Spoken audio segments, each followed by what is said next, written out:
Dan akhirnya emas tergelincir sampai zona 1931 saat video saya rekam, tapi kemudian rebound sampai level 1937. Apakah ini menandakan bahwa level support cukup efektif apa tidak? Atau justru siap-siap untuk kejutan, tekanan semakin dalam, bahkan membuka diri sampai 1900? Itu yang kita lihat dari sisi grafik, dan juga terkait dengan pound sterling kelihatannya juga relatif tertahan.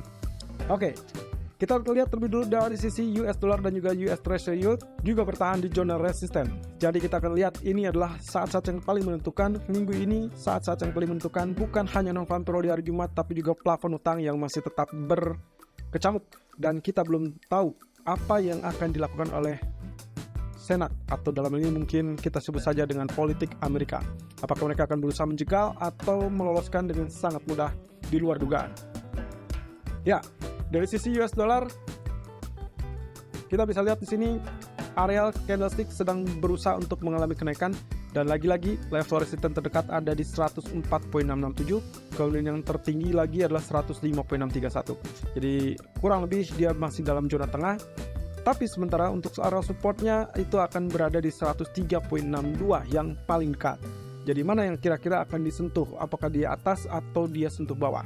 Kalau melihat dari alur ataupun candlestick yang sebelumnya, maka 3 candle terakhir ini kita bisa sebut sebagai evening star, yang berarti potensinya harusnya mengalami penurunan. Tapi kita tidak bisa secepat itu karena masih banyak hal yang juga harus dinantikan. Apalagi ini adalah akhir bulan, sehingga kemungkinan potensi penguatan dolar kecenderungannya lebih dominan. Dan hati-hati, market Amerika baru saja kembali dari libur US Memorial Day, jadi kemungkinan efek dari kesepakatan yang dicapai di hari Minggu kemarin kemungkinan baru akan direspon. Tapi apakah lebih tinggi atau terbatas? Oke, kalau kita lihat dari sisi grafik 4-nya sendiri, potensinya pergerakan lagi-lagi tertahan di zona support trendline, dan area garis biru sepertinya belum akan tembus untuk waktu dekat. Tapi hati-hati juga kalau ternyata dia gagal untuk lanjutkan kenaikan sampai 105, kemungkinan potensinya pembalikan berikutnya adalah potensi untuk tembus dari zona support. Dan itu berarti kita tandai saja zona support ini masih tetap bisa dibilang labil. Artinya, kalaupun misalkan dia mengalami kenaikan, maka diharuskannya kita melihat kenaikan lebih tinggi sampai 105. Tapi kalau tidak, maka hati-hati, yang dikhawatirkan adalah potensi mungkin akan tergelincir di zona tengah. Artinya, hanya sekilat untuk mengalami kenaikan, lalu kemudian dia tes kembali zona support dan akhirnya ditembus. Atau bisa saja skenario yang memungkinkan terjadi adalah tail yang terbentuk di candlestick yang sekarang, kemudian dia tiba-tiba berbalik dan akhirnya mengalami penurunan.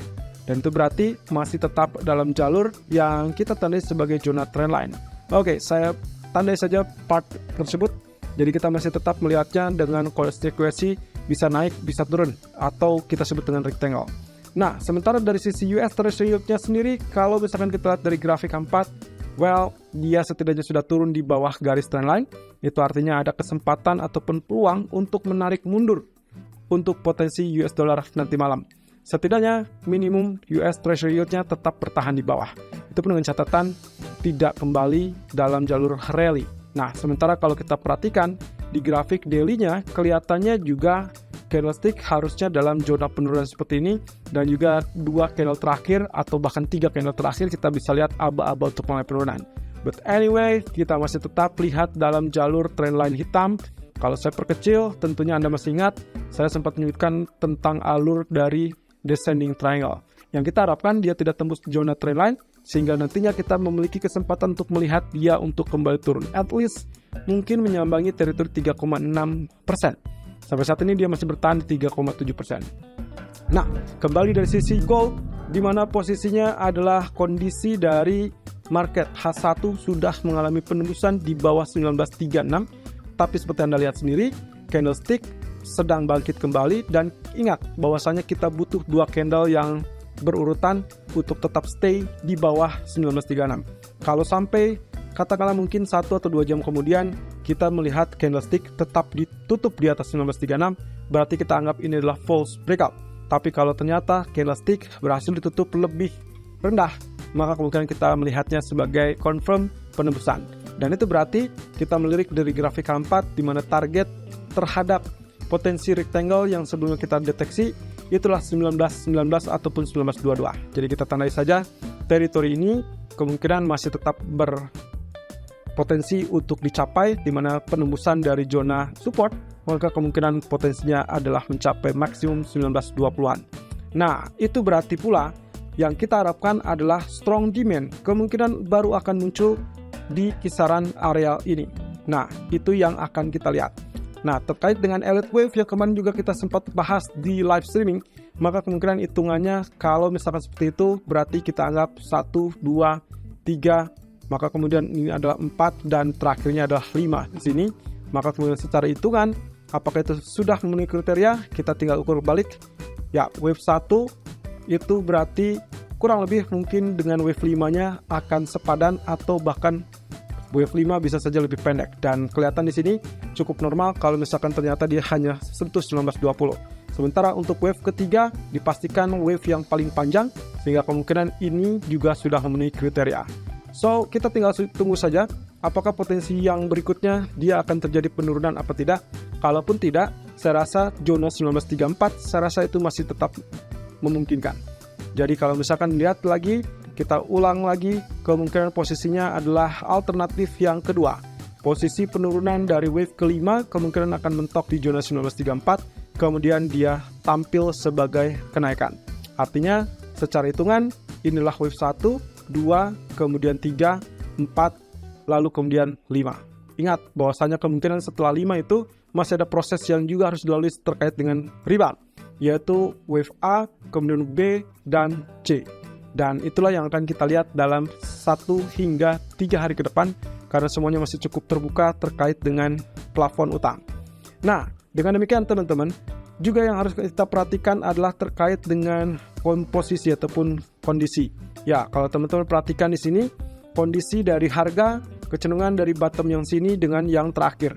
Ya, jadi kalau saya tandai bottom yang pertama di sini dan bottom yang kedua di sini itu cenderung relatif lebih rendah, artinya lower low.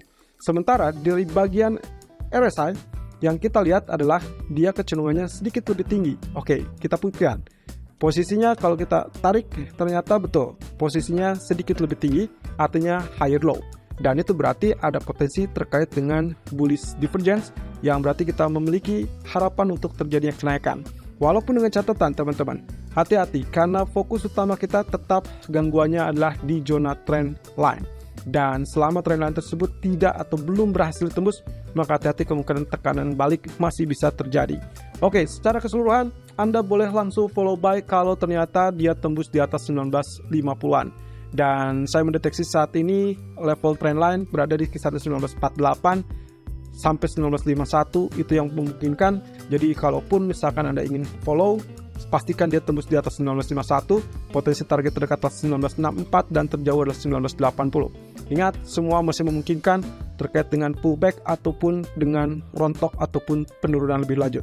Karena begitu dia turun, maka potensi yang berikutnya adalah menanti di 1909. Ya, yang membuat saya yakin adalah terkait dengan trend line ini, trend line support diharapkan tidak tembus. Selama dia tidak tembus, berarti dia tetap dalam jalur kenaikan.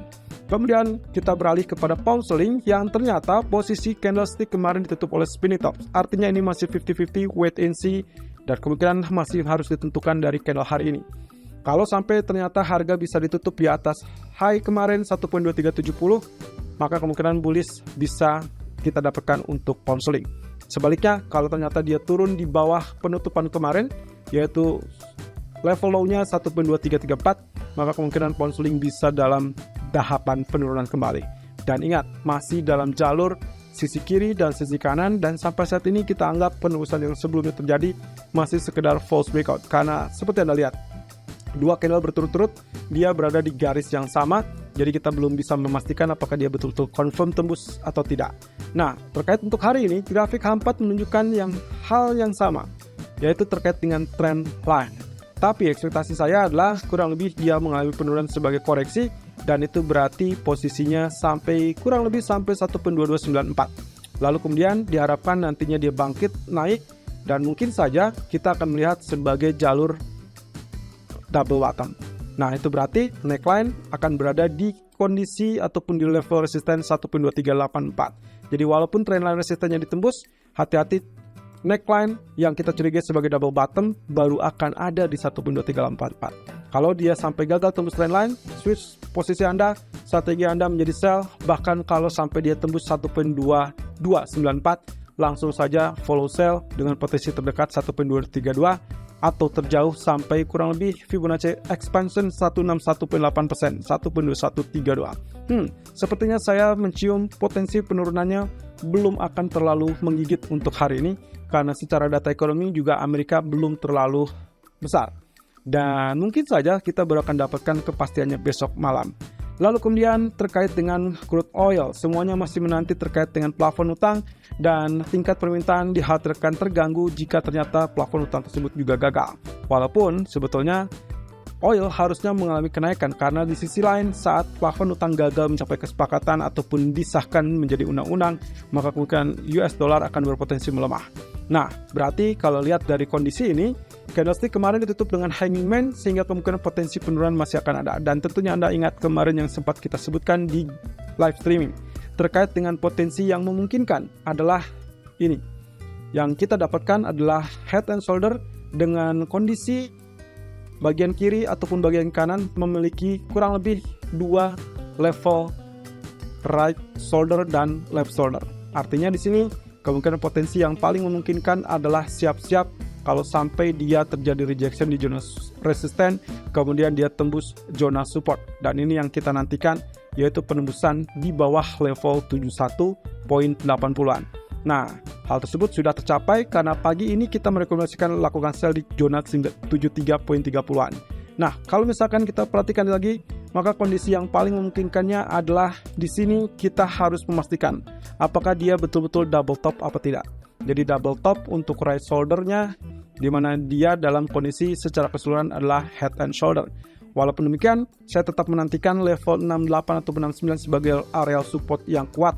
Kemudian demand bisa saja muncul di situ dan Anda bisa pertimbangkan untuk melakukan buy di zona tersebut dengan pertimbangan stop loss di bawah level 64. Oke, so dengan pantulan yang saat ini terjadi, kita tinggal tunggu saja apakah dia berhasil kembali lagi di atas 40 atau tidak. 1940 kurang lebih yang akan kita lihat adalah 1942. Jadi make sure bahwa next candle untuk grafika 1 dia tetap kembali tutup di atas 1936, termasuk juga kalau misalkan dia running di atas 1942. Jadi area-area itulah yang akan menjadi penolong ataupun penentu apakah emas sudah saatnya dia rebound apa tidak. Termasuk yang terakhir adalah level 1953. Kalau memang trendline-nya 1953 berhasil tembus, itu yang paling penting dan jauh lebih penting dari semuanya adalah Elliott Wave yang kita deteksi tadi.